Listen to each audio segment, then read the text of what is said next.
इस वक्त एक और बड़ी खबर आपको बता दें, प्रधानमंत्री मोदी ने दिल्ली वासियों से शांति बनाए रखने की अपील की है।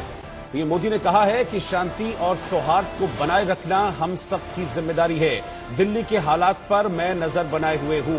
आपको बता दें कि एनएसए अजीत डोभाल लगातार कल रात से हम देख रहे हैं कि सक्रिय हैं। दिल्ली के कई इलाकों का वो दौरा भी कर चुके हैं और प्रधानमंत्री ने इस बात का भी जिक्र किया है कि मेरी भी नजर है और अजीत डोभाल पूरी तरीके से दिल्ली के हालात को सामान्य बनाए रखने के लिए लगातार प्रयास कर रहे हैं और दिल्ली वासियों से शांति बनाए रखने की अपील की है। प्रधानमंत्री नरेंद्र मोदी ने ट्वीट किया है, उसमें उन्होंने लिखा है, शांति और सौहार्द हमारी ताकत है। मैं दिल्ली के भाइयों बहनों से अपील करता हूं कि भाईचारा बनाए रखें और हिंसा को बिल्कुल भी सपोर्ट न करें। जल्द से जल्द अमन कायम होना जरूरी है।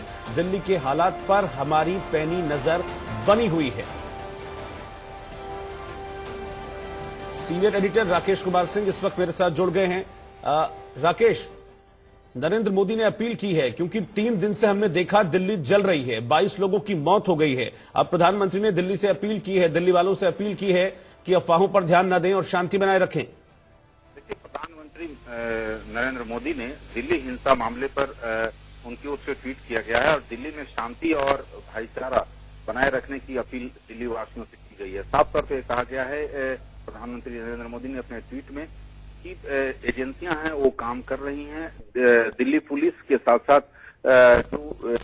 जो एजेंसी हैं वो पूरी तौर पर मुस्तैद हैं और सभी दिल्ली वासियों से उन्होंने अपील की है कि शांति बनाए रखा जाए, क्योंकि जिस तरह से दिल्ली ठीक है राकेश कुमार सिंह, फिलहाल आपका शुक्रिया इस जानकारी के लिए। इस बीच आपको बता दें कि केंद्रीय मंत्री मुख्तार अब्बास नकवी प्रधानमंत्री मोदी की तरफ से अजमेर शरीफ गए हैं चादर चढ़ाने के लिए और अमन की दुआ वो कर रहे हैं। क्या कह रहे हैं, देखते हैं। बल्कि उसके साथ ही साथ हमारे जो इस देश के लोकतंत्र और सेकुलरिज्म की जो आत्मा है, मूल आत्मा, वो सौहार्द और एकता है, उसको किसी तरह का कोई भी नुकसान, कोई भी शक्ति और ताकत न पहुंचा पाए। और इसलिए हम सब एकजुट होकर के मुल्क के तामीर में, मुल्क की तरक्की में अपनी हिस्सेदारी, भागीदारी कर सकें, नंबर 1।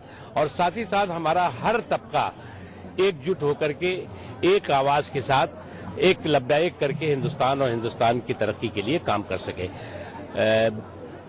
प्रधानमंत्री जी ने जो संदेश दिया है वो अभी आगे आपको हम बताएंगे कि क्या उन्होंने संदेश दिया और सुनाएंगे। ठीक है। तो प्रधानमंत्री का संदेश लेकर, उनकी दुआ लेकर अजमेर शरीफ पहुंचे हैं यहां पर चादर चढ़ाने के लिए मुख्तार अब्बास नकवी, और उन्होंने कहा है कि अमन की अपील प्रधानमंत्री ने की है और खुद ट्वीट के जरिए भी प्रधानमंत्री मोदी ने दिल्ली से और दिल्ली वासियों से शांति बनाए रखने की अपील की है। उन्होंने कहा है कि भाईचारा कायम रखें, अमन कायम रखें। हमारी एजेंसियां लगातार प्रयासरत हैं कि दिल्ली में हालात जल्द से जल्द सामान्य हो जाएं।